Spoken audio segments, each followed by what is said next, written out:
Hey friends, welcome back to Garden Adventures. I'm Mary and today is week 8 of our Container Alley update. So behind me you can see the containers are doing well. We have had rain, which is awesome, but we had a lot of rain in a short period of time, which may have impacted how the containers are looking. So overnight we definitely had a bit of a downpour. So let's take a look and see how they compare to week 1, and maybe even we'll take a look at last week. Let's jump right in. Running through the plants in container 1, we have coleus and petunias that I grew from seed, proven winners baby tut grass, and white knight labularia that you can't see because I turned the container. But it is still there, it is doing well. I did not cut back these petunias. I mentioned last week that I might, and I did not because I wanted to see how they do. I think they all look really healthy. Let me get in a little closer. So especially on this one, you can see that these leaves are really big and green all the way up to the flower. This one, these are getting a little more spindly up here as opposed to the leaves back here. So I think today I'm going to come through and cut back to maybe about here. You see new growth right there, so cut it back to give these flowers a chance to really do their best for the remainder of the season. Although the flowers are doing really well, all the plants in here look healthy. So what I will do is come in, cut back the petunias, and just kind of groom up the grass and see how that looks for next week. This has not been my favorite looking container. It is healthy. It is a big presence. I mean, these petunias are kind of laying down but still growing. They do cascade, but it does look a little on the messy side. So I'm going to definitely groom it up this week and we'll see how it looks next week. Container number 2 has multi-stem geranium that I grew from seed and a cherry bandana lantana. It is also supposed to have an orange calibrachoa. It's called Orange Kiss, which is not looking good at all. Let me bring you right on in here. It appears to have been eaten by something.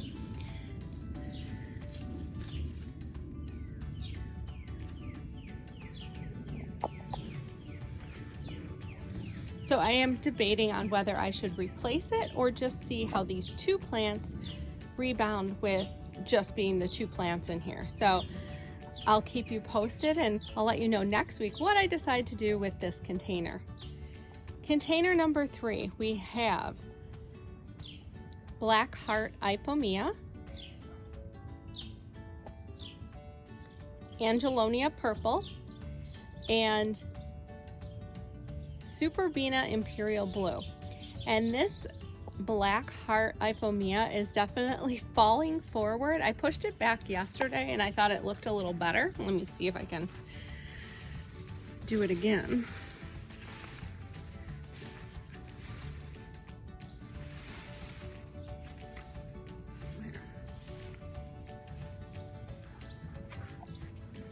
It gives the Angelonia a chance to stand up. I think the rain pushed it forward again, which may be what's happening to it.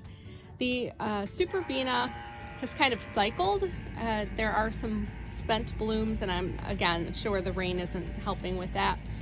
So I might come through and, just do a general grooming on everything to see if next week we have more blooms on everything. So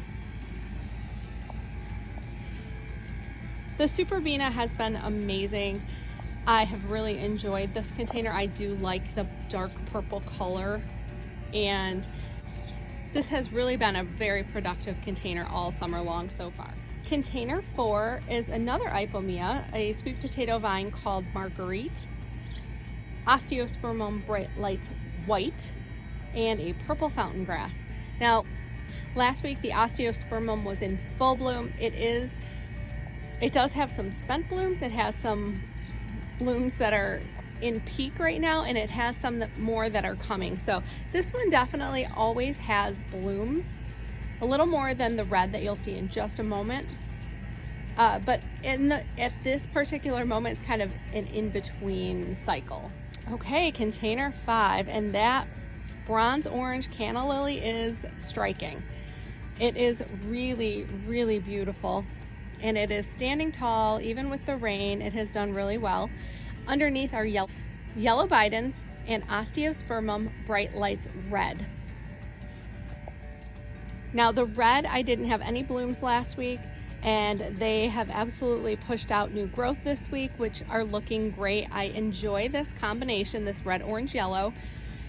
I think it looks really nice, and I have butterfly weed blooming behind it, which actually just adds to the color palette there. So the Mini Vista container, I have Supertunia Mini Vista Violet Star, Indigo, and Hot Pink. And on this side, you don't see so much of the indigo. The Hot Pink and Violet Star are mixing well.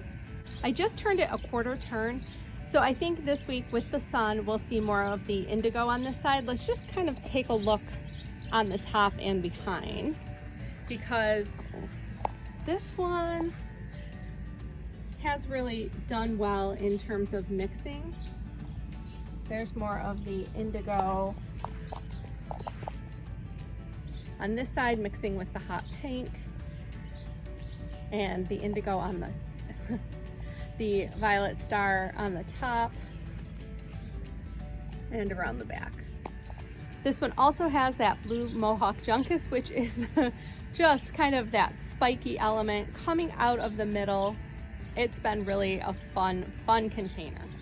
Container 7 has the Argyranthemum Golden Butterfly and Blew My Mind XL Evolvulus, and I am enjoying the Evolvulus a lot more now that the temperatures have warmed up. It's been consistently in the 80s. It is really coming into its own. The Argyranthemum has been doing its thing pretty much all season, and I do really like the variation in yellows on that plant. I think it's really pretty, and I am enjoying the compact size of this container. The elevation of the Argyranthemum over the trailing habit of the Evolvulus. I am really getting into this one now. Next up we have Supertunia Bordeaux and Play in the Blue Salvia. Again, on camera it is a little more purple, the Salvia, which plays well with the Bordeaux, but to my eye in person it's a little more on the blue side. It is kind of coming forward because obviously it's reaching for sun, and the penstemon kind of pushed it forward when it was in bloom, so I think it's still kind of recovering. And of course, rain sort of pushes everything down and forward. So this combination is doing really well. The Bordeaux is a great trailer. It's doing its thing in front, and the Play in the Blue Salvia is definitely the filler thriller of the container. Container number 9 has this amazing Senorita Rosalita Cleome, and this thing just keeps getting bigger. It is overtaking, I'm going to zoom in for you, the Sun Patient down below, but the Nemesia just keeps coming forward and doing its thing. I'm really, really enjoying the Nemesia, and it is one of my favorite summer flowers. I love it as an annual. But overall, I'm enjoying just the general pink tones of this container. It's not overwhelming. The green is lovely.